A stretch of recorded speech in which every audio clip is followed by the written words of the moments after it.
श्रीमान् वेङ्कटनाथार्यः कवितार्किकेसरी वेदान्ताचार्यवर्यो मे सन्निधत्तां सदा कृते।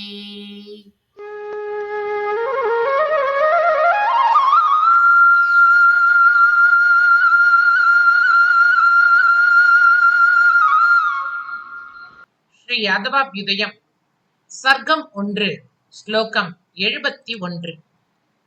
ஸ்வகாந்தி ஜலதேர் அந்தஸ் சித்த சம்ஹனனம் ஸ்வதஹ மகிம்னா ஜாத வைச்சித்ரியம் மகாநீலம் இவோதிதம்.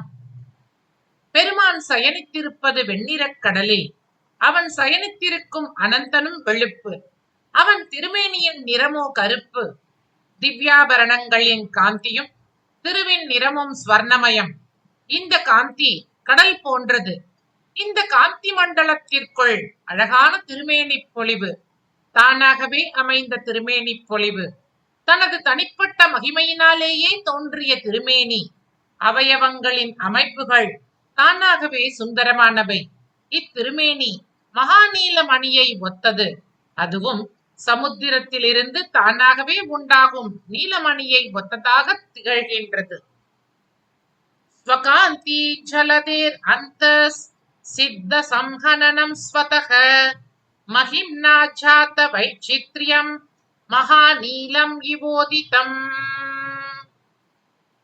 ஸ்லோகம் 72. ஸ்ருதி ரூபேன வாக்யேன சேஷ கங்கண சோபினா ஸ்வாங்கிரி சௌரப திக்தேன தத்த சங்கிராமதோகளம்.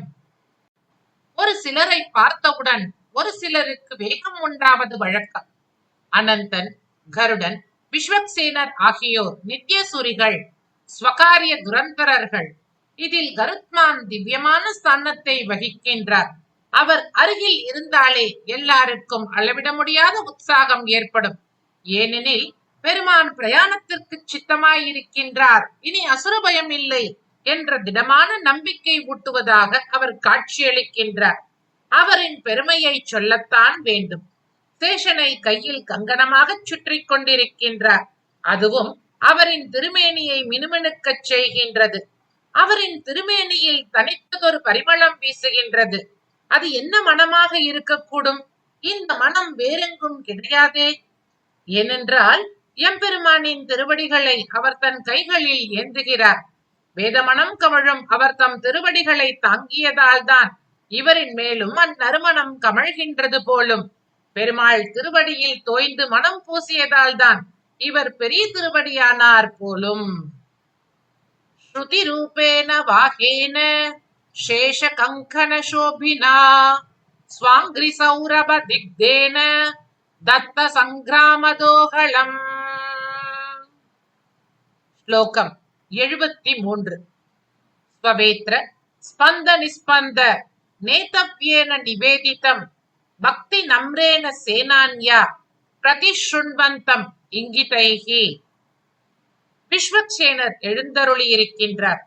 அவர் தனது பிரம்பின் அசைவினால் பிரவேசிக்கின்ற தேவர்களை அசைவற்றவர்களாக்கி விடுகின்றார். அவர் நிவேதனம் செய்வார். நிவேதனம் செய்கின்ற போது அவரது உடல் விரைத்து நிற்காமல் எப்படித்தான் இப்படி நிற்கின்றது? இதற்கு காரணம் பயமல்ல, பக்தியே.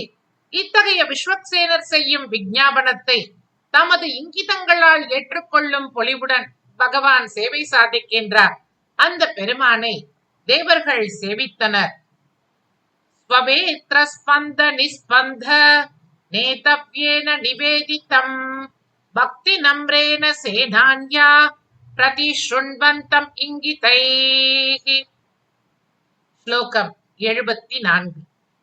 அனபாயம் தம் ஆதித்யம் அக்ஷயம் தாரகாதிபம் அபாரம் அமிர்தாம்போதிம் அமன்யந்த திவௌகசக. தேவர்கள் பெருமானை பலவாறு துதித்தனர். அவன் அஸ்தமனமே இல்லாத சூரியன், ராகு கேது கிரகண அபாயங்கள் அற்றவன்.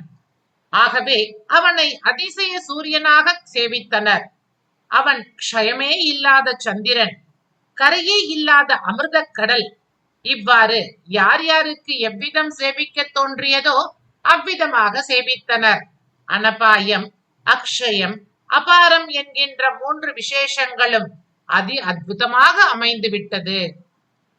அனபாயம் தம் ஆதித்யம் அக்ஷயம் தாரகாதிபம் அபாரம் அமிர்தாம் போதிம் அமன்யந்த திவௌகசக. ஸ்லோகம் 75. அபயோதார ஹஸ்தாக்ரம் அனகஸ்வாகதஸ்மிதம் அவேக்ஷ விபுதா தேவம் அலபந்த திருஷோர்பலம். அவனுடைய திருக்கரம் அபயமளிக்கும் பொலிவுடனும் ஔதாரியத்துடனும் விளங்குகின்றது. பார்த்த மாத்திரத்திலேயே பாபங்களை தொலைக்கும் தூயதான புன்முறுவலுடன் கூடிய திருமுக மண்டலம். இத்தகைய பெருமைகளை உடைய எம்பெருமானை சேவித்து கண்கள் பெற்றதன் பயனை அடைந்தனர் தேவர்கள். அபயோதாரஹஸ்தாக்ரம் அனகஸ்வாகதஸ்மிதம் அவேக்ஷ்ய விபுதா தேவம் அலபந்த திருஷோர்பலம். கவிதார்க்கிக சிம்ஹாய கல்யாண குணசாலினே ஸ்ரீமதே வெங்கடேஷாய வேதாந்த குரவே நமக. ஸ்ரீமதே நிகமாந்த மகாதேசிகாய நமக.